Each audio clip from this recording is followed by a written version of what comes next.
We ran a special programme looking at online safety, spoke to several parents who believe social media played a role in their children's deaths.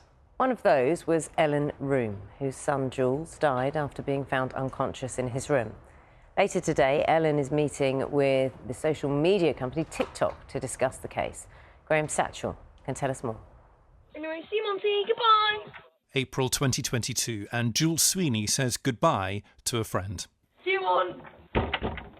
Less than 2 hours later, his mum Ellen found him unconscious in his bedroom. There was no indication that anything had been wrong. Jules' death came out of the blue. Jules was always a happy-go-lucky boy. His family have posted a series of home videos on Facebook to pay tribute. At his inquest, the coroner ruled it was unlikely that he'd intended to take his own life.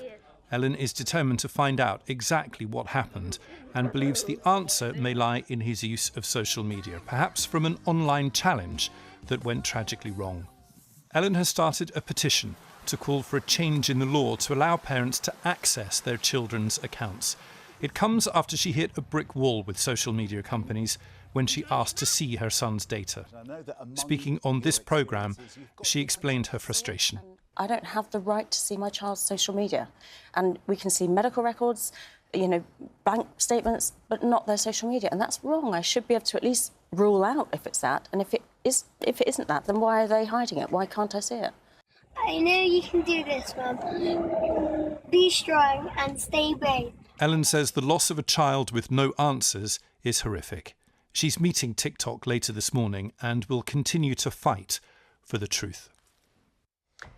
And we can speak to Ellen now. Very good morning to you, Ellen. And I often think it's never the wrong thing to say, I'm so sorry for your loss. And how you feel now will not be hugely different, I imagine, from how you felt immediately afterwards, because in part of the many, many questions that remain for you. Today is an important day. You meet TikTok. What are you hoping for? What questions will you be asking? It is.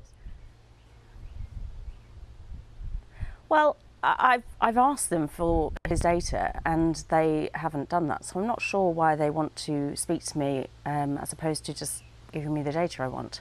So it would be quite interesting to see what they say. So just explain that for us, Ellen. As you're going into this meeting, you've asked for what you want to see, and thus far the answer has been, yes, well, you can't have it. Well, yes. So without a court order, I was told that I couldn't get his data. And so they have said that they would have a meeting with me. But is that to give me the data, or is that, I don't understand why we need a meeting as opposed to handing over the data. I dare say, and we will obviously talk to you afterwards and find out more. I dare say you have things, regardless, that you wish them to know about what's happened to you and how it's affected you.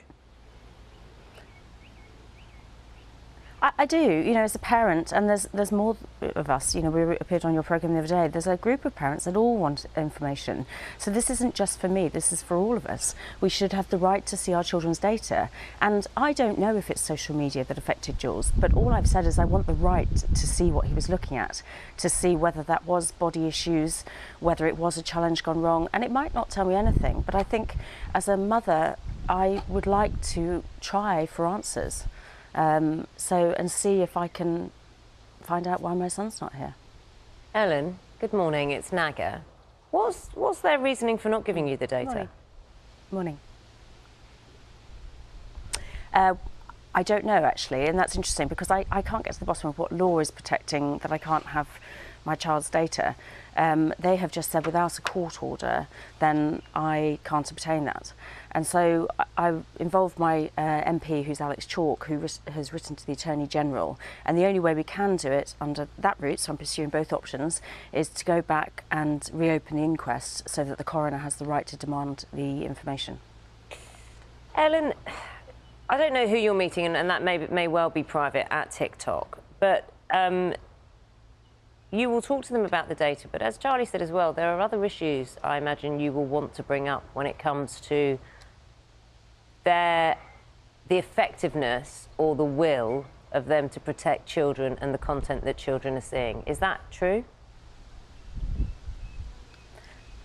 Oh, completely. And the more I've you know, with my campaign and doing this, I've learnt more and more that there are so many images on their site that I wouldn't want to see myself, let alone a child. And they really should be doing more. There's no age, you know, they can, well, there is an age limit, but children can just say, yes, I'm whatever age, and I can't remember what you need to be for TikTok, and obviously bypass it. There needs to be some more security about protecting how children access it.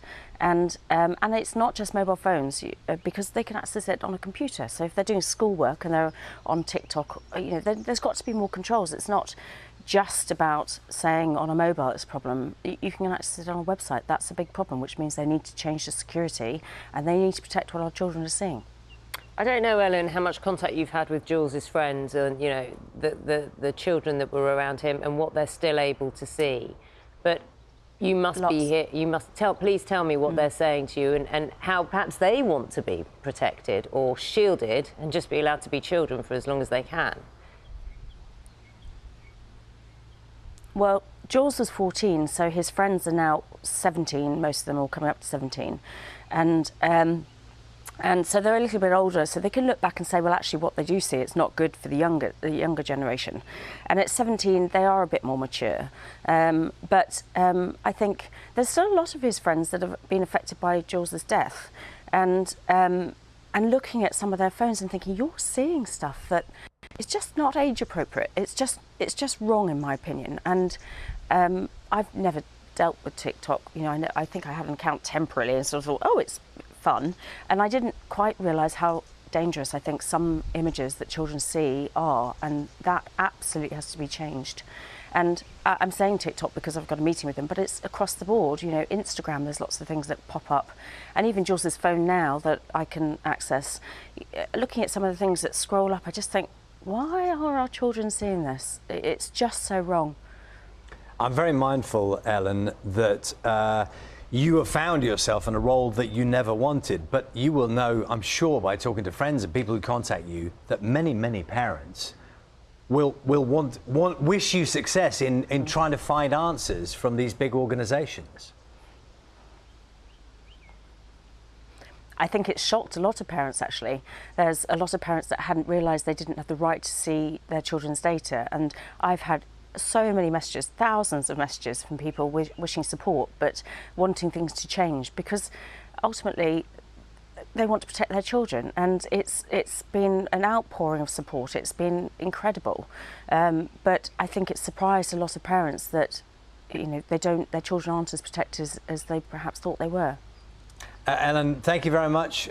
We will look forward to hearing from you as much as you can tell us after your meeting. That's Ellen Room, who is meeting with TikTok today to talk about the death of her son, Jules. It is 24.